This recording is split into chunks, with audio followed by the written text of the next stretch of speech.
Здравейте! В това видео ще ви покажа как се поставя плот и гръб на кухня.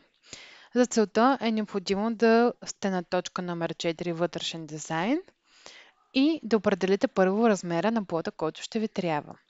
Отивате към 2D изглед и измервате колко ви е дължината, която ще ви е необходима за плота.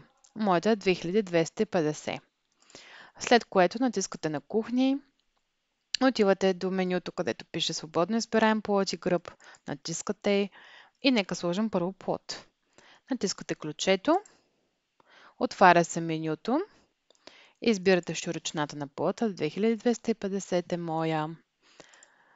Натискаме обновяване на изгледа, избираме от материали какъв да е точно плота. Аз избирам да бъде този черния.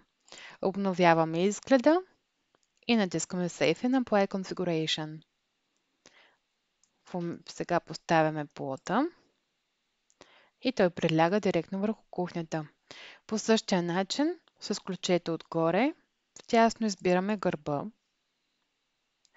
Казахме, че вече ще знаем, че широчината ни е 2250 мм.